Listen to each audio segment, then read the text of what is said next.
एक लड़की की दर्द भरी दास्तां। ससुराल में वो पहली सुबह आज भी याद है, कितना हड़बड़ा के उठी थी, ये सोचते हुए कि देर हो गई है और सब ना जाने क्या सोचेंगे। एक रात ही तो नए घर में काटी है और इतना बदलाव, जैसे आकाश में उड़ती चिड़िया को किसी ने सोने के मोतियों का लालच देकर पिंजरे में बंद कर दिया हो।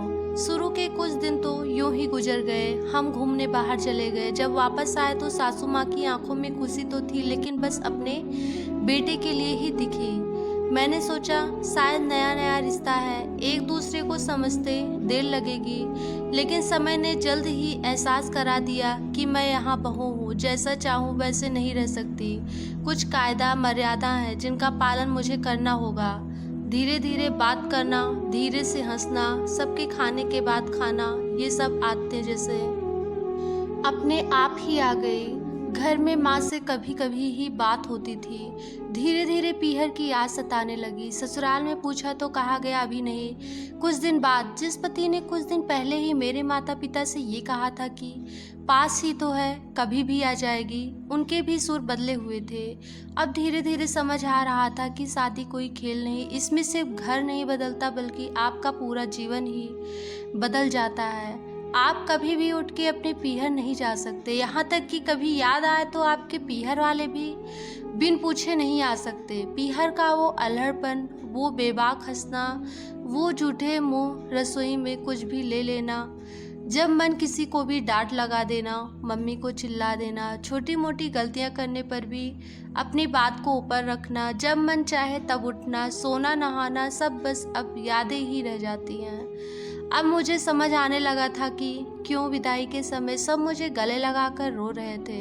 असल में मुझसे दूर होने का एहसास तो उन्हें हो ही रहा था, लेकिन एक और बात थी जो उन्हें अंदर ही अंदर परेशान कर रही थी कि जिस सच से उन्होंने मुझे इतने साल दूर रखा, अब वो मेरे सामने आ ही जाएगा। पापा का ये झूठ कि मैं उनकी बेटी नहीं बेटा हूँ, अब और दिन नहीं छुप पाएगा। उनकी सबसे बड़ी चिंता ये थी, अब उनका ये बेटा जिसे कभी बेटी होने का एहसास ही नहीं कराया था, जीवन के इतने बड़े सच को कैसे स्वीकार करेगी। माँ को चिंता थी कि उनकी बेटी ने कभी एक गिलास पानी तक नहीं उठाया, तो इतने बड़े परिवार की जिम्मेदारी कैसे उठाएगी। सब इस विदाई और मेरे पराये होने का मर्म जानते थे, सिवाय मेरे। इसलिए सब ऐसे रो रहे थे जैसे मैं डोली में नहीं अर्थी में जा रही हूँ।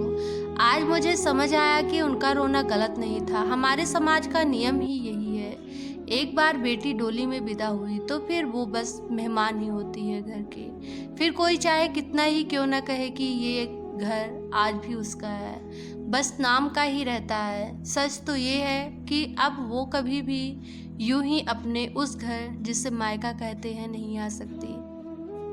हजारों समस्याएं और परेशानियां आने पर भी उसी को हल करना है हंसते हुए, गम छुपाते हुए। क्या ये तपस्या से कम नहीं है? अनजान जगह को सुधार कर अच्छा बनाने का काम करना। लड़की की डोली मायके से और अर्थी ससुराल से उठती, आखिरकार अर्थी कौन उठाएगा? यही सोच समझकर हजारों लड़कियां घुट घुट कर अपनी जिंदगी ससुराल में गुजार देती हैं और बुढ़ापा आ जाता है।